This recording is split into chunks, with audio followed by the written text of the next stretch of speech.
Oi pessoal, tudo bem? Hoje vocês devem estar reparando que a gente está com uma vista diferente aqui. Eu precisei gravar aqui da Praça dos Três Poderes, né?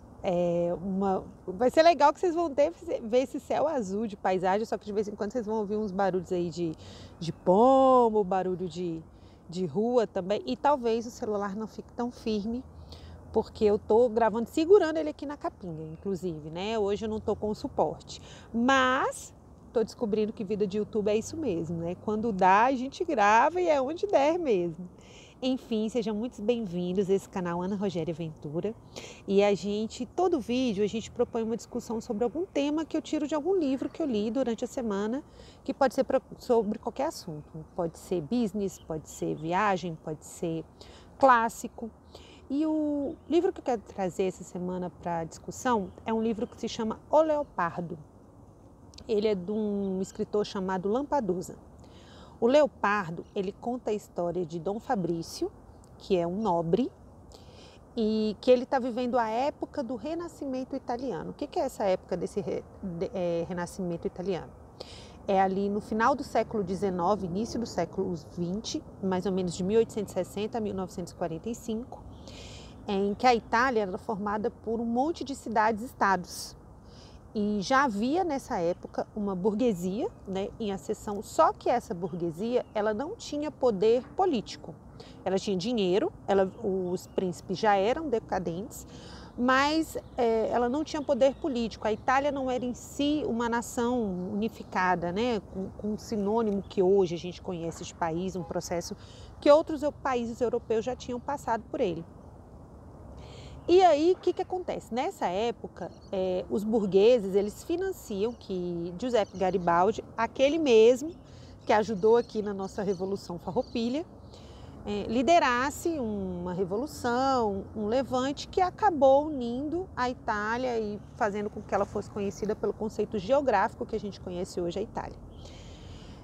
Então, esse livro, ele trata basicamente dessa decadência dos nobres, do qual Dom Fabrício faz parte, e do surgimento da classe burguesa como dona do poder político e poder monetário na Itália. Não tem muito o que falar sobre a história, porque esse livro é um livro basicamente reflexivo, né? É para a gente entender. E eu queria trazer para a gente uma questão sobre inícios e fins. Esse era o tema que eu queria tratar nesse vídeo. Dom Fabrício, ele tem um sobrinho que se chama Tancredi. E o Tancredi, ele perdeu a mãe, perdeu o pai, ele está falido. Ele tem essa ascendência nobre, mas ele está falido, então ele foi criado pelo tio. E o Tancredi, ele apoia esse novo governo. Ele luta, inclusive, ao lado de Garibaldi. Por que eu quero falar de início e de fim? Porque esses dois personagens representam visões muito diferentes em relação às mudanças. Dom Fabrício percebe que ele está em decadência, que a classe dele, política, está em decadência, né? Que o poderio dele, a influência dele. E diante desse processo, ele fica parado, olhando.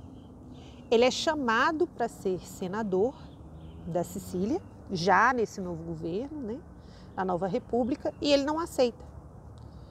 Porque ele diz que os sicilianos se julgam perfeitos demais para aceitarem mudanças. Em compensação, o Tancredi, não só ele sai da situação dele de nobre, como ele passa a ser membro político do novo governo, ele casa com uma filha de um burguês. E aí é que eu quero chegar, porque diante da mudança, todos nós temos medo, todos nós temos inseguranças. Sair da zona de conforto, sair do nosso lugar seguro, causa medo em todo mundo, causa aflição em todo mundo, causa insegurança em todo mundo. O que muda é a maneira como a gente vai encarar essa situação, é a maneira como a gente vai lidar com ela. Então eu quero fazer uma pergunta para você nesse vídeo. Diante das mudanças que inevitavelmente acontecem na sua vida, você vê o declínio ou você vê um novo começo?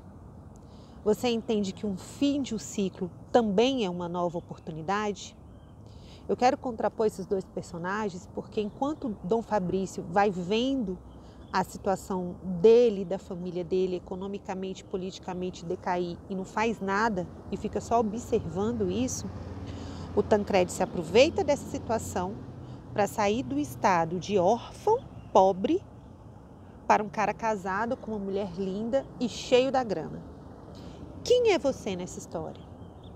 Você é a pessoa que diante de uma mudança, você fica parado olhando sem fazer nada e se deixa ser arrastado por ela? Ou você é a pessoa que enxerga uma oportunidade e sai de um fim de um ciclo ou de uma mudança muito melhor do que você entrou nela? Pensa nisso. Um grande beijo, nos vemos no próximo vídeo. Tchau, tchau!